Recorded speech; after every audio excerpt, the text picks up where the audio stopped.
Hi everyone, this is my YouTube channel Physics with Aarti. Welcome to all students which see my video या which see my channel Aarti with Physics या फिर कहिए Physics with Aarti. ठीक है। इससे पहले जिसने मेरी YouTube वीडियो देखी है उसे ये पता है कि मैंने 12th क्लास की फ़िज़िक्स का फर्स्ट चैप्टर मैं ले रही हूँ और उससे पहली वाली में मैंने 11th क्लास की फ़िज़िक्स के नोट्स या कह दी 11th क्लास की फ़िज़िक्स का मैंने एक चैप्टर क्लियर करा है, क्योंकि मेरे चैनल में ये पर्टिकुलर नहीं है कि मैं 9th 10th कि मैं 11th और 12th के डालूँ। अगर कोई स्टूडेंट 9th 10 या BSc का MSc का सुन रहा है तो वो भी अपने जो से टॉपिक क्लियर करने हैं वो मुझे कमेंट बॉक्स में कमेंट करके लिख सकता है कि मैम ये टॉपिक क्लियर कर दीजिए, और डेफिनेटली मेरी पूरी कोशिश रहेगी कि मैं ये आपके टॉपिक क्लियर कर दूं। And if you like my channel then please subscribe and अपने दोस्तों के साथ शेयर करिए। एंड ज़्यादा टाइम वेस्ट ना करते हुए मैंने इससे पहले यूट्यूब चैनल इससे पहली जो 12th क्लास की वीडियो में जो हमने छोड़ा था हम वहीं से अपना न्यू वीडियो शुरू करते हैं। ठीक है, तो डेफिनेटली जिसने इससे पहले वाली करी थी उसके लिए हमारा ये है इससे पहले मैंने जो अपनी यूट्यूब वीडियो छोड़ी थी वो मेरी यहाँ पे थी। ठीक है, दिस इज़ अ इलेक्ट्रोस्टैटिक। यहाँ पे मैंने छोड़ा था और मैंने कहा था कि हम इलेक्ट्रोस्टैटिक का अगली वीडियो में स्टडी करेंगे। तो according to my words this is the electrostatic. और अगेन हिंदी में मैं समझाऊंगी, इंग्लिश में ये नोट्स हैं। CBSE UP बोर्ड दोनों के लिए ही प्रॉफिट है, और UP बोर्ड का ये हो जाएगा कि उसे क्लियर हो जाएगा वो टॉपिक, और CBSE के लिए हो जाएगा कि उसे प्रॉपर नोट्स मिल जाएंगे। और अगर आपको कोई प्रॉब्लम होगी तो कमेंट बॉक्स पे कमेंट कर दीजिएगा। तो ये रहा हमारा इलेक्ट्रोस्टैटिक। ये क्या होता है electrostatic? It is the study of electric charge at rest. ये आपको पता होना चाहिए कि इलेक्ट्रोस्टैटिक को क्या होता है। ये दोनों में पूछा जा सकता है, व्हाट इज़ द इलेक्ट्रोस्टैटिक, तक चाहिए it is the study of electric charge at rest. Now properties में पढ़ते हैं। भाई हमारा फर्स्ट चैप्टर चल रहा है और उसमें हम जो चैप्टर चल रहा है उसकी प्रॉपर्टी ना करें ऐसा तो हो नहीं सकता। तो हमारा ये क्या है, property of electric charge.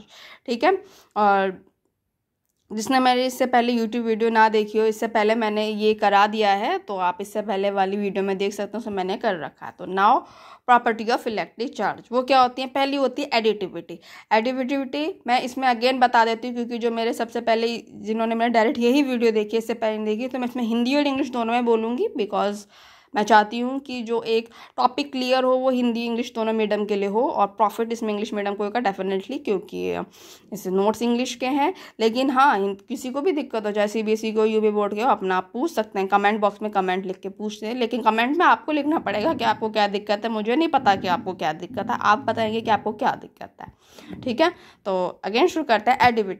Additivity का क्या मतलब होता है? It's means that, this is my hand, क्योंकि हैंड से ही पलटा जाएगा। Additivity it's means that the total charge of the system is the algebraic sum. Total charge मतलब सिस्टम में दो टाइप के चार्ज होते हैं। इससे जो पहले पढ़ा है जिसने उसे पता है, मैंने पढ़ाया भी कि दो चार्ज होता है, एक तरह का पॉजिटिव चार्ज होता है और एक आपका नेगेटिव चार्ज होता है। Total charge of the system का होता है, उसका क्या होता है? सम होता है। That is the sum taking into account the positive और नेगेटिव साइन में लिया जाता है of all the individual charge बहुत अलग इंडिविजुअल मतलब अलग अलग charge located at a different point, अलग अलग पॉइंट पे अलग अलग चार्ज होंगे इनसाइड द सिस्टम के अंदर। If a system contain charge Q1 Q2 से लेकर Qn तक, ठीक, then its total charges Q is equal to Q1 plus के Q2 प्लस के डैश डैश डैश प्लस के Q1। मतलब वही जो उसने क्या कहा था, क्या होता है कि ये पूरा जैसे हमने ऊपर लिख रखा है अलजेब्रिक सम, इन सब का क्या होता है? सम का चार्ज हमने कर दिया, तो यही हमारी क्या होती है? एडिटिव प्रॉपर्टी होती है। फॉर एग्जाम्पल देखिए, मैंने आपको एग्जाम्पल दे के भी समझा रखा है। Total charge of a system containing 4 charge 2 microcoulomb charge की होती है, मैंने इससे पहले वाली वीडियो में लिख रखा है। 2 माइक्रोकुलाम माइनस के 3 माइक्रोकुलाम 4 माइक्रोकुलाम माइनस के 5 माइक्रोकुलाम इज देन Q की वैल्यू क्या होगी? इन सबको इनके हम चार्ज के साथ लेंगे, ऐसा नहीं करेंगे कि हमने इनके चार्ज को नेगलेक्ट कर दिया, क्योंकि चार्ज हमारे दो टाइप के होते हैं जो मैंने इससे पहले वाले में बताया है, पॉजिटिव और नेगेटिव। तो इन सबको प्लस करके क्या आएगा? माइनस के 2 माइक्रोकुलाम। अब now this is the quantization. Quantization क्या होता है? It means that the total charge of a body is always an integral multiple of a basic quantum of charge e. इस क्वांटाइजेशन का मतलब होता है, एक तरीके से आप फिजिक्स की लैंग्वेज में समझेंगे, क्वांटाइजेशन का मतलब एक तरीके से कह दी कि 1 2 पॉजिटिव चार्ज की मल्टीपल में जो भी होगा, it means that total charge क्या होता है कि जितना भी होगा पॉजिटिव नेगेटिव, है ना, वो क्या होगा? Integral multiple. इंटीग्रल का मतलब हिंदी में कहते हैं पूर्णांक, कह दीजिए कि पूरी, ऐसा नहीं है। इंटीग्रल का मतलब यहाँ पे 1 2 3 4 है, ना कि 1/2 2/3 4/2, ऐसे नहीं। इंटीग्रल का मतलब प्लस, इंटीग्रल का मतलब है पूरा का पूरे एक होल डिजिट 1 2 3 4 प्लस माइनस के आप में दोनों में ले सकते हैं ऑफ ए बेसिक चार्ज ई की तो मल्टीप्लाई होगी क्योंकि वो चार्ज ले रहे हैं, ठीक। That is where n is equals to 0 plus minus k 1 plus minus k 2 dash dash dash. This is a quantization property. Again, third property is a conservation of charge. Conservation of charge क्या होता है? The law of conservation of charge which state that, conservation क्या होता है? संरक्षण कहते हैं जैसे हिंदी में, उसका मतलब क्या होता है? विच स्टेट दैट, पहला, the total charge of an isolated system remains constant. देखिए आइसोलेटेड क्या होगा कि आइसोलेटेड का मतलब आप क्या समझते हैं कि अगर मैं कोई सिस्टम को कहती हूँ कि कोई चीज़ की वो एक तरीके से न्यूट्रल है। न्यूट्रल का मतलब क्या है कि उसमें जो चार्ज है पूरा का पूरा ना तो आदान होगा प्रदान होगा, क्योंकि हिंदी मीडियम के है। मतलब इसमें अगर इंग्लिश मीडियम की लैंग्वेज में बात करो तो आइसोलेटेड का मतलब है कि वो सिस्टम न्यूट्रल है, कि ना तो वो बाहर से कोई चार्ज ले सकता है ना दे सकता है, और जो है वो बिल्कुल उसमें कांस्टेंट रहेगा। तो total charge of an isolated system remains constant.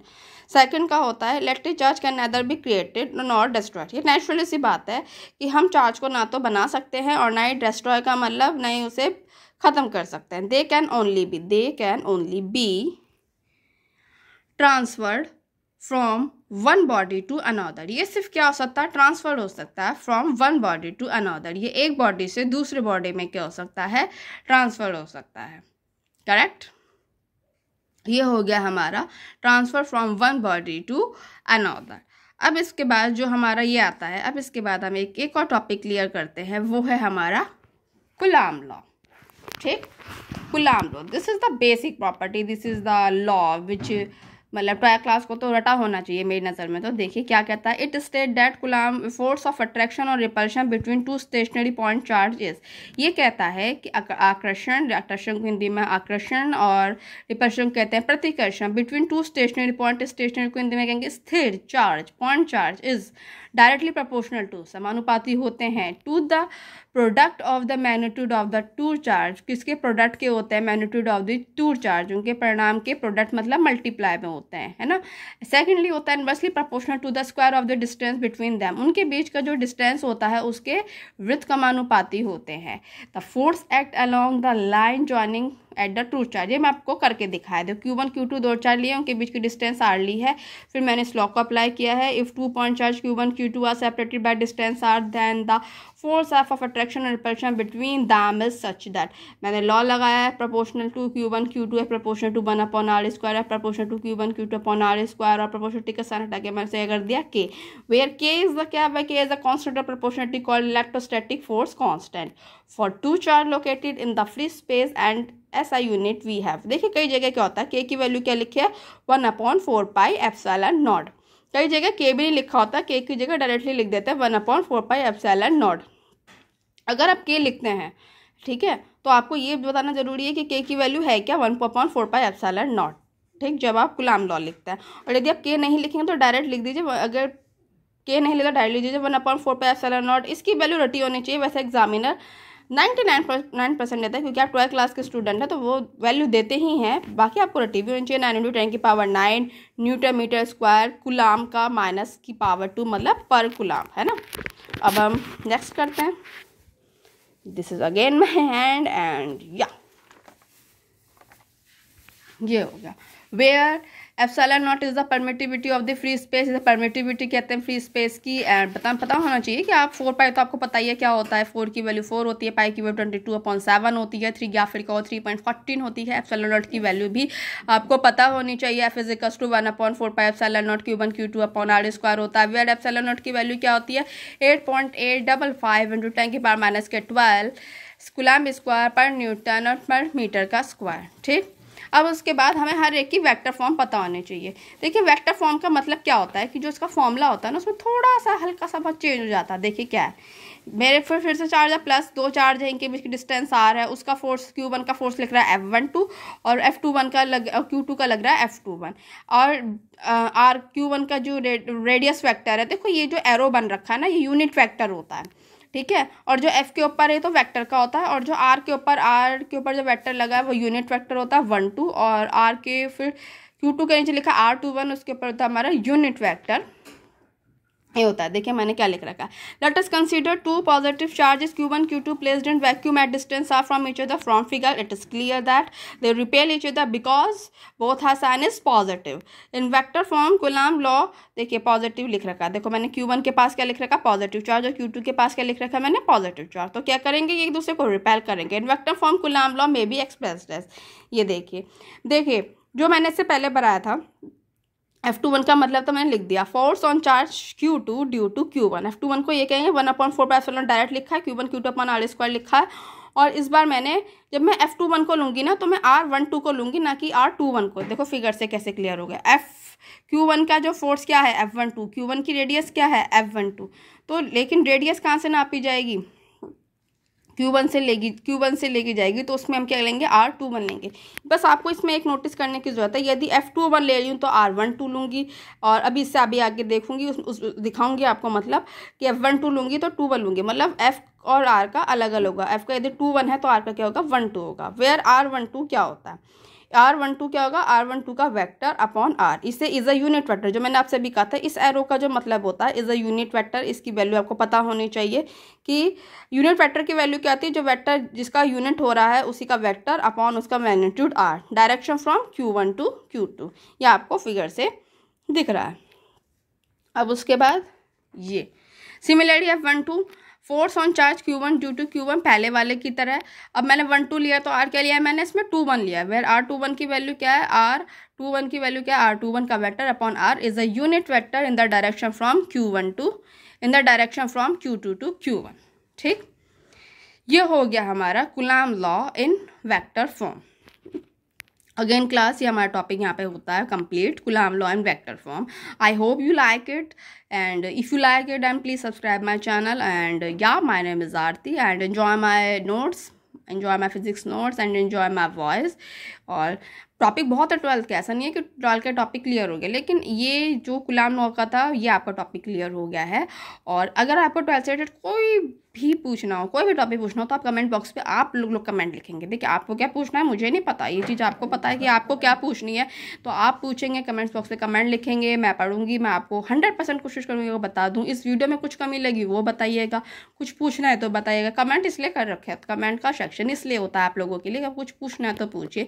और अगर आपको अच्छा लगता है अपने दोस्तों फ्रेंडों के साथ शेयर जरूर कीजिए, है ना, क्योंकि वो आपके दोस्त हैं, तो आप डेफिनेटली उनके साथ भी शेयर करिए, उन्हें शेयर करिए, और मेरे चैनल को सब्सक्राइब करिए ताकि आपको आगे जाके पता चल सके कि कौन सी नेक्स्ट वीडियो होगी। और अगेन यदि 9, 10 BSc MSc का भी आपको स्टूडेंट हो तो उसे भी कहिए, और अगर कुछ भी पूछना हो डेफिनेटली कमेंट बॉक्स पे कमेंट लिखिए, मैं आपको बताऊंगी, क्योंकि आप लिखेंगे मैं बताऊंगी तभी जाके आपकी प्रॉब्लम का सॉल्यूशन हो पाएगा। I hope you like it. Okay student, bye.